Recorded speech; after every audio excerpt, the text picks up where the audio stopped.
I sometimes do repairs for these consoles and controllers, and recently I was given a controller that had a big issue.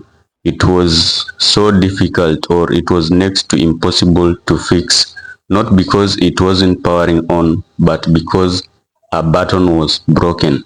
Now that means that the inner frame of the PS5 controller was broken. So I dug deep into the versions of these PS5 controllers, trying to find out which one is the best out of those versions. So the PS5 was released in way back in 2020, and from 2020 up to today, the time I'm recording this video is towards the end of 2026, and I've found that different versions have been released as time has been going by. So today let's talk about the PS5 controller, which one is the best, and in terms of durability and also the performance.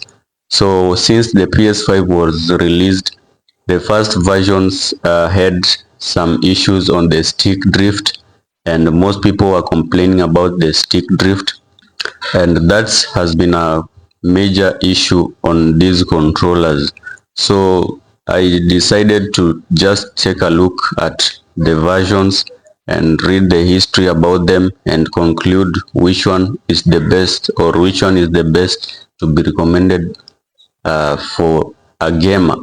So let's talk about the versions. So currently we have three versions: the first version, the second version, and the third version. Now, how do you know that your controller is either the first version, the second, or even the third? So the first way is to take it apart and look at the board numbers. So we have 010, BDM 010, that one for the first version, BDM 020 for the second, and 030 for the third. Now that you must take apart your controller and look at the board number to know which one you are using. Now, if you don't have to, or if you don't want to take apart, there is also a way that you can know the version of your controller, and that is by looking at the serial number at the back. Now, these serial numbers have been being released in different spots or different positions at the back, but the main thing you should look at is the second number of that serial number. So if the second number is 1, that one means that it's the first version. If the second number is 2, that is the second version, and if it is 3, that's the third version. So that's how you know which one or which version you are using without taking apart or opening up your DualSense. Now, let's talk about these specific versions and their disadvantages. So for the first version, many people complained about stick drift, and same to the second version, there was still stick drift. And when we come to the third version, there have been some small or little people complaining about stick drift. That one means that it was somehow looked into, and I'm not that quite sure about that, but if you are using the third version, you can write down in the comment section about how the controller is behaving. Talking of the stick drift is actually your controller registering some movements without you inputting those movement. Like, just leave it there and the character will move without you making any move on the controller. So that's what we call the stick drift. So if you have any of those versions, you can share your experience with them. So different analog sticks have been also released. We are talking about the Hall effect analog sticks that uses the magnets, as opposed to the normal stick analog sticks that do use the potentiometers. So we'll dig deep into those in the coming videos, but today I just wanted to analyze these controllers.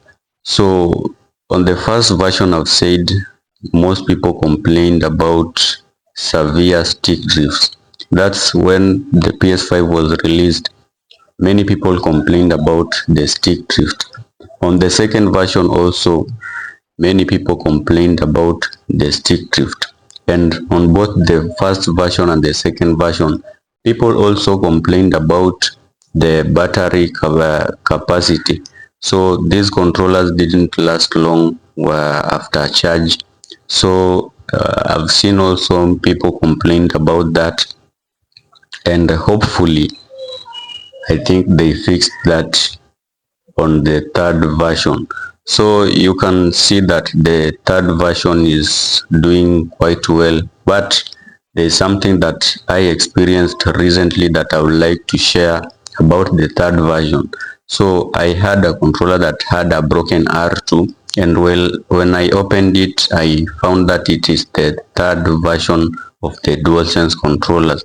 So this means that this R2 was broken inside the frame. So when you take apart the PS5 controller, there is that black thing that holds the L1 and R2, or the L1, L2, R1, R2 buttons. So that frame is the core thing inside, that is like the chassis of that PS5 controller. So the R2 was broken, but the damage was on the chassis, not the button.